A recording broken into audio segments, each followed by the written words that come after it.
దేవుని పరిశుద్ధ నామమునకు మహిమ కలుగును గాక. శ్రేష్టమైనటువంటి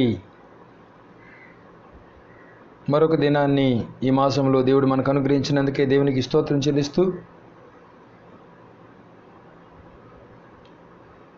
వాక్యాన్ని శ్రద్ధగా ఆసక్తితో వింటూ ఆత్మీయంగా బలపరచబడుతూ మాకు కూడా ప్రోత్సాహాన్ని ఇస్తున్నటువంటి మీ అందరికీ కూడా యేసుక్రీస్తు సర్వశక్తి కలిగిన నామంలో వందనాలు తెలియజేస్తున్నాను. నేటి దినమునకైనా వాక్య భాగాన్ని చదువుకుందాం. ఎఫెసీయులకు రాసిన పత్రిక 2వ అధ్యాయము 16వ వచనాన్ని చదువుకుందాం. తన శిలువ వలన ఆ ద్వేషమును సంహరించి దాని ద్వారా వీరిద్దరిని ఏక శరీరముగా చేసి దేవునితో సమాధానపరచవలనని ఇలాగు చేసెను. గనుక ఆయనయే మనకు సమాధానకారకుడై ఉన్నాడు. క్రీస్తునందు ప్రియమైన దేవుని బిడ్డలారా, శిలువ వలన ద్వేషము సంహరించబడుతుంది అని రాయబడింది. అనగా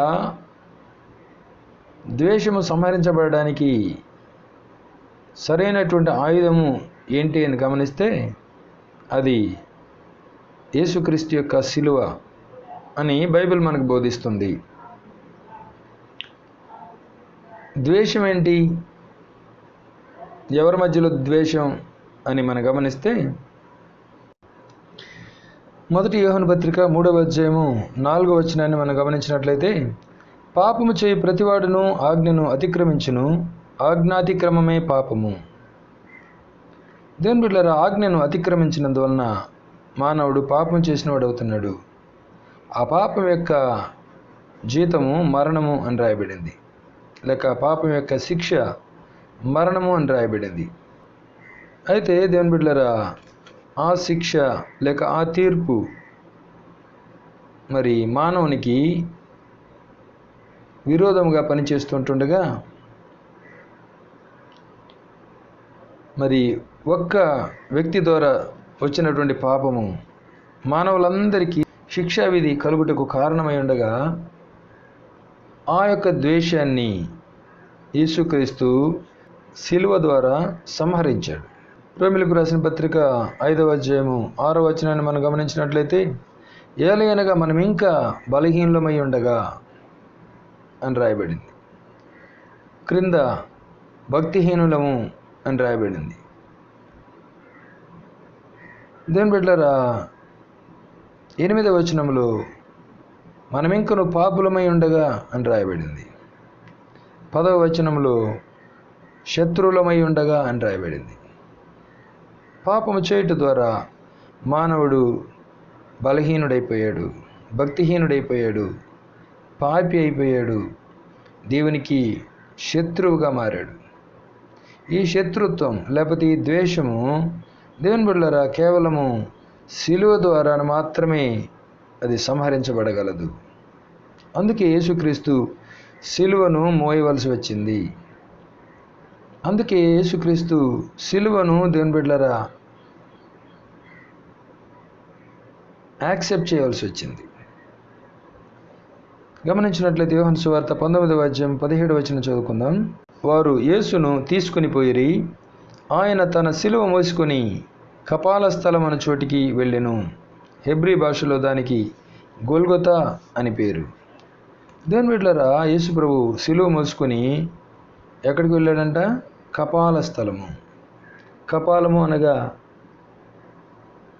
పుర్రె అని అర్థం.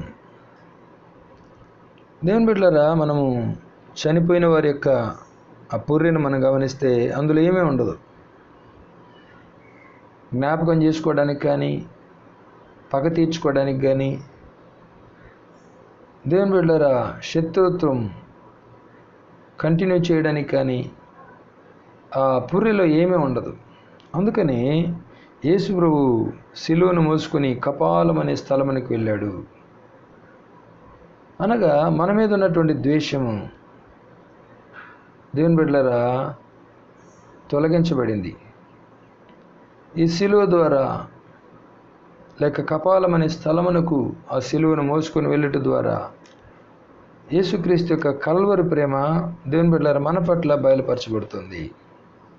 అనగా మీ పాపలను ఏవి కూడా నేను జ్ఞాపకం చేసుకున్నాను అన్నమాట మనకు అర్థమవుతా ఉంది.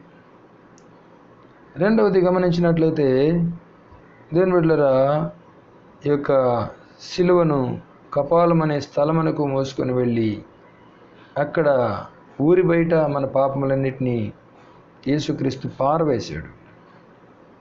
ఆ ద్వేషాన్ని కొట్టివేశాడు.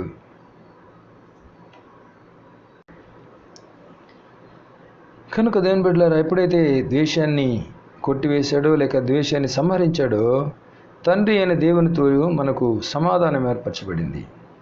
అందుకు ఆయనే మనకు సమాధాన కారకుడై ఉన్నాడు అని రాయబడింది. యేసయ్య శిలువ మరణం పొందిన తర్వాత మరి అరిమతయి యోసేపు అనే వ్యక్తి యొక్క సమాధిలో ఉంచబడ్డాడు. పెద్ద రాతిని దానికి అడ్డుగా ఉంచి దానికి సీల్ వేసి అక్కడ కావలి వారిని ఉంచారు. ఎందుకనగా 3వ దినమందు యేసయ్య లేస్తానని చెప్పాడు కనుక ఒకవేళ శిష్యులు ఆయన శరీరాన్ని తీసుకెళ్ళిపోయి ఆయన లేచాడు అని అబద్ధం ఆడతారేమో అన్న ఉద్దేశంతో ఆ సమాధిని చాలా భద్రం చేశారు. కానీ దేవుని బిడ్డలారా, 3వ దినమందు దేవుని యొక్క దూత పరలోకం నుండి దిగి వచ్చి రాయిని పొర్లించి దాని మీద కూర్చున్నాడు. ఇప్పుడు గొప్ప భూకంపం కలిగింది. ప్రభు దేవుని బిడ్డలారా మహామహిమతో మృత్యుంజయుడై సమాధిలో నుంచి బయటకు వచ్చాడు. ఈ విషయం తెలియక స్త్రీలు 3వ దినమందు అనేకమైన సుగంధ ద్రవ్యాలు తీసుకుని సమాధి దగ్గరికి వచ్చినప్పుడు ఆ రాయి పొర్లించడం, అక్కడ హిమమంతా తెల్లని వస్త్రములతో దేవదూత ఉండడం చూసి భయపడిపోయారు. అప్పుడు దూత ఏమంటున్నాడు చూడండి, 5వ వచనం, మత్తయి సువార్త 28వ అధ్యాయం 5వ వచనం. దూత ఆ స్త్రీలను చూచి, మీరు భయపడకుడి, సిలువ వేయబడిన యేసును మీరు వెతుకుచున్నారని నాకు తెలియను. ఆయన ఇక్కడ లేడు, తాను చెప్పినట్టే ఆయన లేచి ఉన్నాడు. రండి, ప్రభు పండుకున్న స్థలం చూచి త్వరగా వెళ్ళి ఆయన మృతుల్లో నుండి లేచి ఉన్నాడని ఆయన శిష్యులకు తెలియజేయుడి. దేవుని బిడ్డలారా, మీరు సిలువ వేయబడిన యేసును మీరు వెతుకుచున్నారని నాకు తెలియను. అనగా సిలువ ద్వారా ద్వేషాన్ని సంహరించిన యేసును మీరు వెతుకుతున్నారని నాకు తెలుసు అంటున్నాడు దేవుని బిడ్డలారా. అవును, సిలువ ద్వారా ద్వేషాన్ని యేసయ్య సంహరించి మరణించి మృత్యుంజయుడే లేచాడు. దేవుని బిడ్డలారా, దూరస్థులమైన మనలను, నేరస్థులమైన మనలను, దండనకు తగి ఉన్న మనలను దేవుని బిడ్డలారా సిలువ చేత ఆ ద్వేషాన్ని, పాపాన్ని, సమస్తాన్ని సంహరించి ఆయనకు ప్రియమైన బిడ్డలుగా మనల్ని చేసుకున్నాడు. అందుకే ఆ దూత అంటున్నాడు, రండి, మీరు సిలువ వేయబడిన యేసుని వెతుకుతున్నారని నాకు తెలుసు. సిలువ చేత ద్వేషాన్ని సంహరించిన యేసుని మీరు వెతుకుతున్నారని నాకు తెలుసు అంటున్నాడు దేవుని బిడ్డలారా. అవును, సిలువ చేత దేవునికి మనకు మధ్యలో ఉన్న పగ, ద్వేషము సంహరించబడింది దేవుని బిడ్డలారా. అనగా మన నిమిత్తము యేసయ్య సిలువ మరణాన్ని పొందాడు. అలాగే చెల్లించవలసినటువంటి రుణాన్ని చెల్లించి వేశాడు. ఇక దేవుని బిడ్డలారా, మనము పాపమునకు రుణస్థులం కాదు. చూడండి, కొలస్సీలకు రాసిన పత్రిక 2వ అధ్యాయము 13వ వచనం నుండి మనం చదివినట్లయితే, మరియు అపరాధముల వలనను శరీరమందు సున్నతి పొందక ఉండుట వలనను మీరు మృతులై ఉండగా దేవుడు రాతరూపకమైన ఆజ్ఞల వలన మన మీద రుణముగాను మనకు విరోధముగాను ఉండిన పత్రమును మేకులతో సిలువకు కొట్టి దాని మీది చేవ్రాతను తుడిచివేసి మనకు అడ్డము లేకుండా దాన్ని ఎత్తివేసి మన అపరాధములన్నిటినీ క్షమించి ఆయనతో కూడా మిమ్మను జీవింపచేసెను. ఆయన ప్రధానులను అధికారులను నిరాయుధులుగా చేసి సిలువ చేత జయోత్సవంతో వారిని పట్టి తెచ్చి బాహటముగా వేడుకకు కనబరిచెను. ఇక్కడ గమనించినట్లయితే దేవుని బిడ్డలారా, మన మీద ఉన్నటువంటి రుణపత్రం, మనకు విరోధంగా ఉన్నటువంటి ఆ యొక్క పత్రమును మేకులతో సిలువకు కొట్టివేశాడు. అనగా ఆయన చెల్లించి, మనము చెల్లించాల్సినటువంటి మూల్యమును ప్రభు అయిన యేసయ్య చెల్లించి దేవుని బిడ్డలారా ఆ యొక్క పత్రమును సిలువకు మేకులతో కొట్టివేశాడు. దాని మీద ఉన్నటువంటి చేవ్రాతను తుడిచివేశాడు. ఆ రుణపత్రం మీద ఉన్నటువంటి చేవ్రాతను తుడిచివేశాడండి. దాని బిడ్డలారా, అది అడ్డం లేకుండా ఎత్తివేశాడు. మన అపరాధములన్నింటినీ క్షమించాడు. అంత మాత్రమే కాదు, మన మీద నిత్యము నేరం మోపుతున్నటువంటి ప్రధానులను, అధికారులను నిరాయుధులుగా చేసి శిలువ చేత జయోత్సవంతో వారిని పట్టి తెచ్చి బాటముగా వేడుకకు కనపరిచాడంట. ప్రకటన గ్రంథము 12వ అధ్యాయము 10వ వచనాన్ని మనం గమనించినట్లయితే, మరియు ఒక గొప్ప స్వరము పరలోకమందు ఇలాగూ చెప్పుట వింటిని, రాత్రింబగళ్ళు మన దేవుని ఎదుట మన సహోదరుల మీద నేరము మోపవాడైన అపవాది పడద్రోయబడి ఉన్నాడు అని రాయబడింది. దేవుని బిడ్డలారా, గమనించినట్లయితే రాత్రింబగళ్ళు అపవాది ఏం చేస్తున్నాడంట? మన మీద నేరం మోపుతూ ఉన్నాడు. వీరు అపరాధులు, వీరు దోషులు, వీరు దుర్మార్గులు, వీరు పాపం చేశారు అని దేవుని బిడ్డలారా రాత్రింబగళ్ళు నేరం మోపుతూ ఉంటే, యేసయ్య ఏం చేశాడు? ఆ రుణపత్రాన్ని, మనం చేసినటువంటి ఆ దోషములను, పాపములను, వాటికి రావాల్సిన శిక్షను దేవుని బిడ్డలారా ఆయన భరించి ఆ రుణపత్రాన్ని సిలువకు మేకులతో కొట్టి ఎవరైతే నేరం మోపుతున్నారో వారిని బహాటముగా వేడుకకు కనబరిచాడంట. వారిని అవమానపరిచాడు. ఇదిగో చెల్లించాల్సిన రుణం చెల్లించబడింది, ఇక ఏ రుణం లేదు, ఈ బిడ్డలను నేను విమోచించి ఉన్నాను అని దేవుని బిడ్డలారా నేరం మోపే వారిని బాటముగా వేడుకకు కనపరిచాడంట. ఆ విధముగా మన మీద ఉన్నటువంటి రుణపత్రాన్ని యేసయ్య ఏం చేశాడు? కొట్టివేశాడు. హల్లెలూయా. అయితే దేవుని బిడ్డలారా, చక్కని మాట దైవ గ్రంథంలో రాయబడింది. మత్తయి సువార్త 10వ అధ్యాయము 38వ వచనం, తన సిలువను ఎత్తుకుని నన్ను వెంబడింపని వాడు నాకు పాత్రుడు కాడు. యేసయ్య సిలువ మోసాడు, ద్వేషాన్ని కొట్టివేశాడు. మన అపరాధములకు, మన పాపములకు రావాల్సిన శిక్ష ఆయన భరించి రుణపత్రాన్ని కొట్టివేశాడు. మన మీద అవి అడ్డం లేకుండా తీసివేశాడు. అయితే దేవుని బిడ్డలమైన మనం ఏం చేయాలంట? మనము కూడా మన సిలువను ఎత్తుకుని ప్రభువును వెంబడించాలి. లూకాసు వార్త 9వ అధ్యాయం 23వ వచనంలో ప్రతిదినము తన సిలువను ఎత్తుకుని అని రాయబడింది. రోజు మార్చి రోజు, లేదా వారానికి 2 సార్లు, లేకపోతే వారానికి ఒకసారి కాదు దేవుని బిడ్డలారా, ప్రతిదినము తన సిలువను ఎత్తుకుని నన్ను వెంబడింపని వాడు నాకు పాత్రుడు కాడు అని రాయబడింది. కనుక దేవుని బిడ్డలమైన మనము కూడా 2 రకములైనటువంటి సిలువలో ఉన్నటువంటి సిలువలో ఉన్నటువంటి 2 అంశములను మనం ఎత్తుకోవాలి. మొదటి అంశం ఏంటంటే, యేసయ్య మన మీద ఉన్నటువంటి ద్వేషాన్ని కొట్టివేశాడు కనుక, మన పట్ల ప్రేమను చూపించాడు కనుక మనము కూడా అందరినీ ప్రేమించవలసిన వారమై ఉన్నాం. ఒక్క అపవాది మీద తప్ప ఎవరి మీద కూడా మనకు శత్రుత్వమో, ద్వేషమో, పగో, కలహమో ఉండకూడదు దేవుని బిడ్డలారా. అలాగూ అనుదినము మనం అన్నిటిని భరిస్తూ, సహిస్తూ, ఇతరులను ప్రేమిస్తూ దేవుని బిడ్డలారా మన సిలువను మోయాలి. అందుకే ఫిలిప్పీ పత్రిక 4వ అధ్యాయం 4వ వచనం రాయబడింది, ఆనందించండి, మరలా చెబుతున్నాను ఆనందించండి, మీ సహనము సకల జనులకు తెలియజేయనిడి అని రాయబడింది. దేవుని బిడ్డలారా అన్ని విషయాలలో మనం ఆనందిస్తూ అన్నిటినీ సహించాలి అని రాయబడింది. 2వ అంశము, సిలువలో ఉన్న 2వ అంశం ఏంటంటే, దేవుని బిడ్డలారా ఈ సిలువ సువార్తను మనము ప్రకటించాలి. 1 కొరింథీ పత్రిక 1వ అధ్యాయము 23వ వచనాన్ని గమనించినట్లయితే,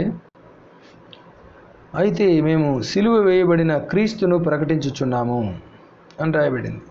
పైన గమనించినట్లయితే యూదులు సూచక్రియలు చేయమని అడుగుచున్నారు, గ్రీసు దేశస్థులు జ్ఞానమును వెతుకుచున్నారు. అయితే మేము సిలువ వేయబడిన క్రీస్తును ప్రకటించుచున్నాము. మన మీద ఉన్నటువంటి ద్వేషాన్ని కొట్టివేసిన యేసును ప్రకటిస్తున్నాము. దేవునితో మనల్ని సమాధానపరిచిన క్రీస్తును ప్రకటిస్తున్నాము అని భక్తుడైన పౌలు చెప్తున్నాడు దేవుని బిడ్డలారా. అనగా ద్వేషాన్ని సంహరించి యేసయ్య మనల్ని ప్రేమిస్తున్నాడు అని ఆ ప్రేమ సువార్త లేక సిలువ సువార్తను ప్రకటిస్తున్నాము అని రాయబడింది. దేవుని బిడ్డలారా మనము కూడా ఇతరులను ప్రేమించాలి. అదే సమయంలో యేసుక్రీస్తు మిమ్మల్ని ప్రేమిస్తున్నాడు అన్న ప్రేమ సువార్త, శిలువ సువార్త ఇతరులకు ప్రకటించవలసిన వారమై ఉన్నాం. దేవుని బిడ్డలారా, యేసయ్య ఎలాగైతే శిలువ చేత ద్వేషాన్ని సంహరించాడో అలాగే మనము కూడా శిలువ ప్రేమను కలిగి, కల్వరి ప్రేమను కలిగి, మన మీద విరోధంగా లేచిన వారిని దేవుని బిడ్డలారా మనం క్షమించాలి. మనకు శత్రువులుగా లేచిన వారిని క్షమించాలి. అలాగే యేసుక్రీస్తు యొక్క ప్రేమ సువార్తను మనము ప్రకటించవలసిన వారమై ఉన్నాం. క్రీస్తునందు ప్రేమైన దేవుని బిడ్డలారా, 1 కొరింథీ పత్రిక 1:18 గమనించినట్లయితే, సిలువను గూర్చిన వార్త నశించుచున్న వారికి వెర్రితనము గాని రక్షించబడుచున్న మనకు దేవుని శక్తి అని రాయబడింది. ఒక పాపిని యేసయ్య ప్రేమిస్తున్నాడు అని చెప్పబడే సువార్త రక్షించబడే వ్యక్తికి అది దేవుని శక్తిగా ఉంటుంది అని బిడ్డలారా. ఎంతోమంది అలాగూ నన్ను కూడా యేసయ్య ప్రేమిస్తున్నాడా అని ఆశ్చర్యపోయి ఆ యేసయ్య ప్రేమకు దేవుని బిడ్డలారా వారి జీవితాలను సమర్పించుకుని రక్షించబడిన వారు కోకొల్లలుగా ఉన్నారు. కానీ మరి వెర్రివారు ఆ శిలువ సువార్తను తృణీకరిస్తారు. అది దేవుడు చూసుకుంటాడు, మనకు సంబంధం లేదు. మనమైతే ఈ శిలువ సువార్తను ప్రకటించాలి. సువార్త ప్రకటించకపోతే నాకు శ్రమ అంటున్నాడు దేవుని బిడ్డలారా పౌలు. కనుక దేవుని బిడ్డలమైన మనము ఈ యొక్క శిలువ చేత మన మీద ఉన్నటువంటి రుణపత్రాన్ని కొట్టివేశాడు యేసయ్య. దేవునికి మనకు మధ్య ఉన్న ద్వేషాన్ని సంహరించాడు. దేవుని బిడ్డలారా, తండ్రి అయిన దేవునితో మనల్ని ఐక్యపరిచాడు, సమాధానపరిచాడు. మరి ఇశ్రాయేలీయులకు సమానమైనటువంటి వారసులుగా మనల్ని చేశాడు. నిజంగా ఈ శిలువ ద్వారా ఎంత గొప్ప ఐక్యము లేకపోతే ఎంత గొప్ప సంబంధము దేవునితో మనకు ఏర్పడింది. కనుక దేవుని వాక్యంలో చక్కని మాట రాయబడింది. ఎఫెసీయులకు రాసిన పత్రిక 2:19 గమనించినట్లయితే, కాబట్టి మీరు ఇక మీదట పరజనులను పరదేశులనై ఉండక పరిశుద్ధులతో ఏకపట్నస్థులను దేవుని ఇంటివారునై ఉన్నారు. దేవుని బిడ్డల రెట్టి గొప్ప భాగ్యాన్ని దేవుడు మనకి ఇచ్చాడు చూడండి, యేసయ్య శిలువ ప్రేమ ద్వారా. ఇక మీదట మనం పరజనులం కాదంట, పరదేశులం కాదంట, పరిశుద్ధులతో ఏకపట్నస్థులమును దేవుని ఇంటివారమై ఉన్నాము. ఎంత గొప్ప భాగ్యం! క్రీస్తు యేసే ముఖ్యమైన మూలరాయి ఉండగా అపోస్తలులను ప్రవక్తలను వేసిన పునాది మీద మీరు కట్టబడి ఉన్నారు. ప్రతి కట్టడమును ఆయనలో చక్కగా అమర్చబడి ప్రభువునందు పరిశుద్ధమైన దేవాలయమగుటకు వృద్ధి పొందుచున్నది. ఆయనలో మీరు కూడా ఆత్మ మూలముగా దేవునికి నివాస స్థలమై ఉండుటకు కట్టబడుచున్నారు. క్రీస్తునందు ప్రియమైన దేవుని బిడ్డలారా, ఫైనల్గా మనము దేవుని ఆలయములుగా మారుతున్నాము. దేవుడు మనల్ని కడుతూ ఉన్నాడు. అపోస్తలులు ప్రవక్తలు వేసినటువంటి ఆ పునాది మీద ప్రభువు మనల్ని కడుతూ ఉన్నాడు. ఇంకా తండ్రి అయిన దేవునికి మనకు మధ్య ద్వేషం లేదు, పగ లేదు, ఏ విధమైన వ్యాజ్యం లేదు. అని బిడ్డలారా, దేవునితో ఐక్యమై దేవుని యొక్క నివాస స్థలముగా మనం మారుతున్నాం. ఆయన యొక్క పరిశుద్ధమైన ఆలయముగా ఉండుటకు వృద్ధి పొందుతున్నామంట దాని బిడ్డలారా. కనుక ఈ దినాల్లో ద్వేషాన్ని, పగను శిలువ ద్వారా సంహరిద్దాం. ఈ శిలువ సువార్తను ప్రపంచానికి చాటుదాం. తద్వారా కోట్ల కొలది ప్రజలను ప్రభు వైపు త్రిప్పుదాం. అలాంటి కృప దేవుడు మనకు అనుగ్రహించి మహిమకరంగా ఆయన యొక్క సాక్షులుగా వాడుకొనుగాక. ఆమేన్, ఆమేన్, ఆమేన్.